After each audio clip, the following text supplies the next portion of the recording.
The Diamondbacks, of course, made the big move getting Zach Greinke and adding Shelby Miller. We know what the Dodgers have in terms of Clayton Kershaw. Hisashi Iwakuma gets signed off the free agent market, most recently with Seattle, of course. Which NL West team now has the best rotation? Yeah, I don't want to overcomplicate this. It's the San Francisco Giants. The fact that Jeff Samardzija acquires $90 million and he's going to now be their third man in the rotation. Yeah. They have maybe the most reliable postseason pitcher active right now in Major League Baseball.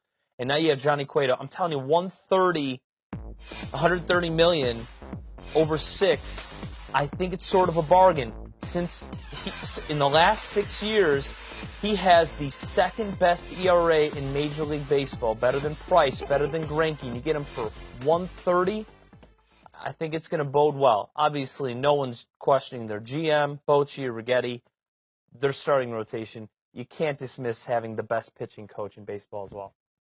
Scotty, the biggest winners of the NBA offseason, who you got? I don't want to overthink it. It's the Golden State Warriors. You could argue it's the greatest offseason in NBA history when you consider you have the greatest offense statistically of all time, and then you add the greatest offensive player of this generation. Patrick McCaw, right? Nope, it's actually Kevin Durant. Good guess, though. They lose Barnes and Bogut merely out of the fact that they drafted too well and acquired Bogut too well 3 years ago on $11 million per. They're gone to compensate for his contract. And because he and Iguodala and Curry are up on contracts at the end of next season, they'll probably find ways to either go veteran minimum AI, which I don't think is going to happen, but they'll probably find a way to retain the two best offensive threats in Curry and Durant next year. Listen, the Jazz had a great offseason.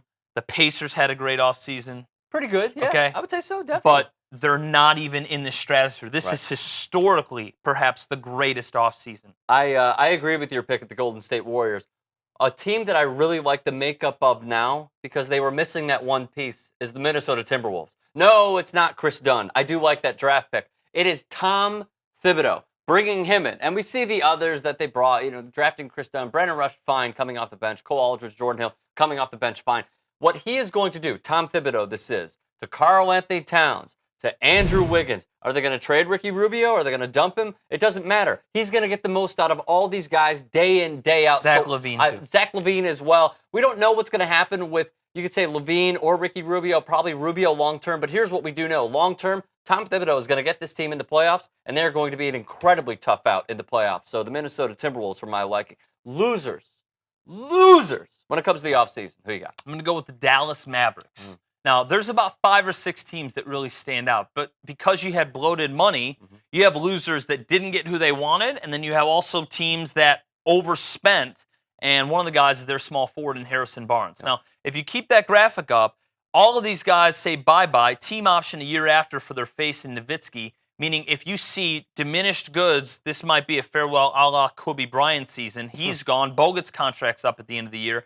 That leaves Harrison Barnes long-term, and you won't get any draft picks. They've traded off any that are in the second rounds, and they are going to continue, including this upcoming season, barring injury. They're going to make the playoffs again. So they'll have no lottery picks in the near future, and then they'll only have Harrison Barnes for multiple years, and he's not a franchise player despite his contract. They are in quicksand of mediocrity, probably worse than any other team in the NBA where you are right now. Are you in the Sam Hinkie era? Or are you right now in the Bob Myers era? They're in neither. Time for a little game here, Scotty. Okay. You ready? Here's what I'm going to do. I'm going to fire out a year, and you got to name the champion. Are you ready to go? Yeah. Put you on the clock. 120 seconds starts right now. 1974. Gary Player second. Ooh, ding, ding, ding. Oh, Let's go. Do we really... 1999. Jose Maria Olazabal second. That is really impressive. 1976. Floyd's first and only.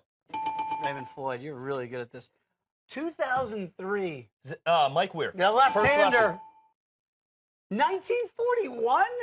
Craig Wood, one of 5 guys to win the first 2 majors of the season. How do you know that? I just told you. Craig Wood won the Masters and the U.S. Open. It's been common dialogue within Tiger's 1941, I think of John Belushi. 2002, Tiger Woods' second in a row. One of only 3 guys to win back-to-back. Fine, I'm just going to let the graphic pop Faldo, 89-90, the other one. Nicholas, 65-66. That's not on the board. Show off. Mark O'Meara credits Tiger Woods, rejuvenating his career. Oh! No, I thought it said 1998. Come on, guys. Sandy Lyle was 1988. Sandy Lyle's second shot on 18, bunker shot, spun it back to 4 feet. Lyle, Scottish. He's right. 2011, Charles Schwartzel birdied his last 4 holes. Only person in history to do that. 81, Tom Watson, second of his 2 Masters. I'm going to give you one more. If you get 1934, I'm walking out of here. Okay, it's Horton Smith. He and Fuzzy Zeller. Horton Smith also. 34, Horton Smith. 35, Sarazen. 36, Horton Smith. 37, Byron Nelson. 38, Ralph Goodall. 39, Picard. 40 is Demerit, first of 3. Wood, 41. Nelson, 42. 43 to 45, World War II. 46, Hartman Kaiser. 47, Demerit second. 48, What are you doing? Snead. 49. Or 48 was Claude Harmon. 49 was Snead. Oh, yeah, 50 of was course. I knew Demerit. that. 48 51 Claude Harmon. was Hogan. 52 was Snead. 53 was Hogan. 4 was Snead. 55 was Middlecoff. We're running out of time. It had to have been 120 The graphic seconds. was incorrect, and he corrected the graphic. One game left in Week 11 of the NFL season. It's a good game in Foxborough. The Bills taking on the Patriots. The New England Patriots, undefeated, looking to go 10-0 on the season. They come into this contest, according to the boys in the desert, as 7-point favorites. We already know where BMAC stands on this. What about you, Scott? You going with the Bills or the Pats? I think the Patriots are going to go 16-0 even without Edelman. That's my belief. Okay. Do they cover tonight? I don't think they're going to cover. Listen, they have holes. I think it's going to take a game or two. I think this game is going to be similar to the way the Giants game was. And I think the benefit is it's in Foxborough. It's going to be close. I like a 5-point win for New England.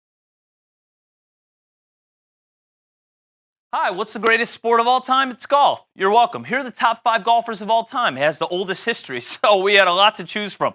I'm going to go from 5 to 1. Number 5, there's 4 people you can make an argument as number 5. The top 4, no doubt about it, it'll never change. Now, I chose Sam Snead because of his entire body of work over Harry Vardon, who's the only other guy on this list that you could argue was the best of his generation. Arnold Palmer, you can argue because he was the most important, and he came at a time when television merged with golf, and he grew the game better than anybody else. Snead, most PGA Tour wins, Tiger's still chasing him, and he contended in majors into his 60s, 7 major championship victories. And he was second best in his generation to this guy, even though this guy had the opposite. This guy's Ben Hogan, by the way. He had the opposite career where he had a very concentrated 1947 to 1953. And in it, he had a car accident with a head-on collision with his wife, Valerie, with a Mack truck in Texas on his way home. After that, he won the majority of major championships he entered. Because of his legs and his injuries, he wasn't really able to contend or play in many tournaments after 1954. Nonetheless, 9 majors, and he's the greatest U.S. Open player of all time. Except maybe this guy, but he retired when he was 28. Bob Jones, 1930, wins the Grand Slam. Anybody ever do that? Nope. He did all 4, both amateurs, both opens, and then at 28, because pro golf was inferior to amateur golf, he said, I'll just go practice law. Like to see him do that in 2016. Speaking of that, this is the best player of that era, Tiger Woods, who seemed to just be on an inevitable path to number 1 on this list, stays at number 2. Number 1, I'm pretty sure we'll get to him in a second. You know who that guy is because it's the major championship mark that Tiger Woods had on his wall above his bed since age 3. He wanted to beat 18. He stuck at 14 because of his left leg, temptations, and quite frankly, I think golf came to him way too early in his life. This guy balanced everything better than anyone else. Jack Nicklaus, he had a kid before he was 22. He had 5 total. He never was gone for more than 2 weeks at a time. First lady of golf is his wife, Barbara. He wins 18 major championships. He has 22 grandchildren. He has a laminated sheet of paper with all of their birthdays on it.